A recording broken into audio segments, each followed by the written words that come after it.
Hello my dear student, কেমন আছো? আশা করি তোমরা সবাই ভালো আছো এবং সুস্থ আছো। আজকে আমরা আলোচনা করব অষ্টম শ্রেণীর ছাত্রছাত্রীদের জন্য প্রশ্ন বিচিত্রা বাংলা 3 নম্বর স্কুল।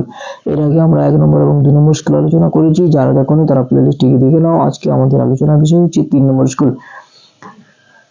যদি ভালো লাগে চ্যানেলটিকে অবশ্যই সাবস্ক্রাইব করে রাখো এবং বন্ধুদের সঙ্গে শেয়ার করতে কখনোই ভুলো না এবং লাইক কমেন্ট অবশ্যই করতে থাকো, ঠিক আছে?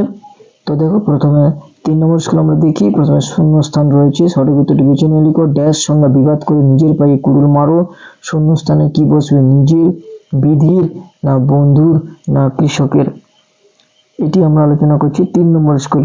উত্তর হবে কিন্তু 1-এর খ, অর্থাৎ বিধির। বিধির সঙ্গে বিবাদ করে নিজের পায়ে কুড়ুল মারো, ঠিক আছে? উত্তর হয়ে যাবে এখানে কিন্তু বিধির। এরপরে ধরো 1-2, যে তার কোলের উপর নেমে আসবে 1টা 2টো 3টে কি ফুল? সেটি হবে লাল নীল ফুল, অর্থাৎ 1-2 হয়ে যাবে গ হচ্ছে সঠিক উত্তর, ঠিক আছে? 1-2 হচ্ছে গ হচ্ছে এখানকার সঠিক উত্তর।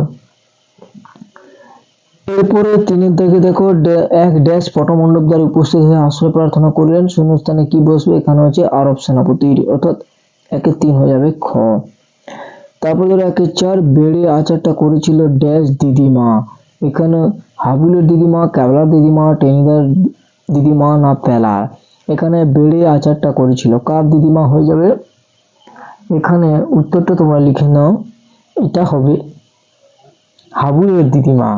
এরপরে ব্যাকরণে দল শব্দের অর্থ কি? অবশ্যই তোমরা জানো, এটা হবে অক্ষর। এরপরে রয়েছে 1-6, গ্রাম থেকে গেরাম।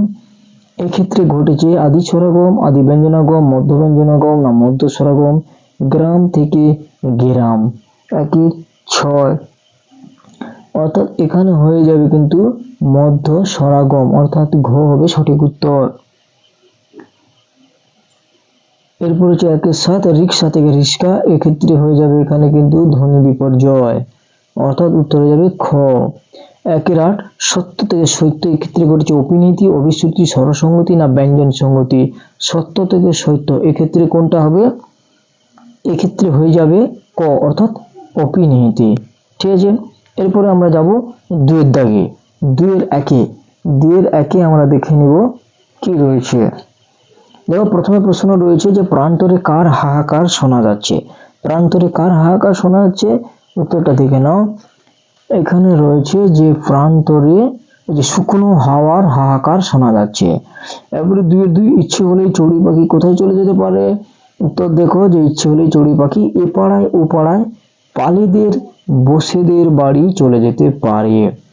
এরপরে 2-3, রাজার প্রতি রাজার আচরণ উদ্ধৃতাংশের বক্তাকে? দেখো, রাজার প্রতি রাজার আচরণ উদ্ধৃতাংশের বক্তা হলেন ভারতীয় রাজা পুরু।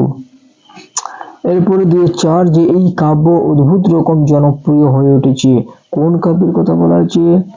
উত্তর দেখো এখানে, যে প্রিয় বন্ধু রাজনারায়ণ বসুকে লেখা পাঠ্যপত্রটিতে মাইকেল মধুসূদন দত্ত তার সৃষ্ট অন্যতম বিখ্যাত কাব্য মেঘনাদ বধ কাব্যের কথা বলা হয়েছে। এরপর 2-5, মুক্তদলকে স্বরান্ত অক্ষর বলা হয় কেন? দেখো উত্তর, যে মুক্তদলের শেষে স্বরধ্বনি থাকে বলে মুক্তদলকে স্বরান্ত অক্ষর বলে। এরপর 2-6, রাজহাঁস শব্দটির দল বিশ্লেষণ করো। দেখো, দল বিশ্লেষণ করলে হচ্ছে রাজ এবং হাঁস, অর্থাৎ দুটি হচ্ছে রুদ্ধ দল। এরপরে দেখো 2-7, বশ্রুতি ঘটার কারণ কি? দেখো, যে দুটি স্বরধ্বনি পাশাপাশি থাকলে উচ্চারণের সুবিধার জন্য বশ্রুতি ঘটে, যেমন সোয়া, সেখান থেকে হয়েছে দেখো সোবা। ঠিক আছে, এখানে এই যে দুটি স্বরধ্বনি পাশাপাশি আছে, তাই থাকার জন্য উচ্চারণের সুবিধার জন্য বশ্রুতি এখানে কিন্তু ঘটেছে। এরপরে 2-8 রয়েছে কর্মসূচি খ, এই ক্ষেত্রে কিভাবে অপিনীতি লক্ষ্য করা যায়? দেখো উত্তর রয়েছে এখানে, যে কর্মসূচি খ ক্ষেত্রে অপিনীতি হচ্ছে যে লক্ষ্য থেকে লক্ষ্য, যে লক্ষ্য থেকে লক্ষ্য। এরপর দেখো 2-9, এটা তোমরা পারবে, যে দুষ্ট গরুর চেয়ে শূন্য গোয়াল ভালো, এই প্রবাদটি অর্থ সহ বাক্য রচনা করতে, এবং 2-10, মাথা শব্দটিকে ভিন্ন ভিন্ন অর্থে দুটি পৃথক বাক্যে ব্যবহার করতে। এগুলো পারবে। এবারে আমরা চলে যাচ্ছি 3-এর দাগে, ছোটদের পথের পাঁচালী থেকে যে সমস্ত প্রশ্নগুলো রয়েছে। 3-1, সুন্দর প্রশ্ন। প্রথমে, যে পথের পাঁচালী উপন্যাসটি কার রচিত? তোমরা এটা অবশ্যই সবাই পারবে।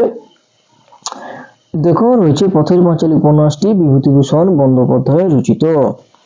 এরপরে দেখো 3-2 যে তাহা যে জীবন্ত অবস্থায় এরকম লাফাইয়া পালায় এ কথা সে কখনো ভাবে নাই, কিসের কথা বলা হয়েছে?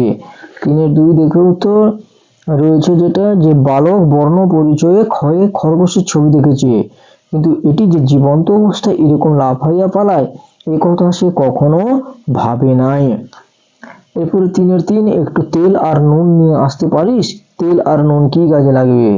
দেখো উত্তর যে তেল আর নুন নিয়ে দুর্গা আমের কুশি জ্বালাবে। এরপরে দেখো 3-4 কি হবে যে তাহার বাটি শুদ্ধ হাতটি কাঁপিতেছে, এর কারণ কি? উত্তর দেখো এখানে হবে যেটা যে অপু বিনা প্রতিবাদে দুধের বাটি পুনরায় মুখে উঠাইল, সর্বজয়া দেখিল সে মুখে বাটি ধরিয়া রহিয়াছে কিন্তু চুমুক দিতেছে না, তাহার বাটি শুদ্ধ হাতটি কাঁপিতেছে।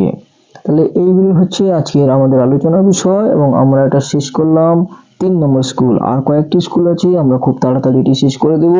তার জন্য তোমাদের অবশ্যই চ্যানেলটিকে সাবস্ক্রাইব করে কাছে থাকতেই হবে এবং অবশ্যই লাইক করতে হবে, বন্ধুদের সঙ্গে শেয়ার করতে হবে। ঠিক আছে, তো আজকে এখানে শেষ করলাম। দেখা হবে 4 নম্বর স্কুল নিয়ে পরের ভিডিওতে। ঠিক আছে, ততক্ষণে সবাই ভালো থাকো এবং সুস্থ থাকো।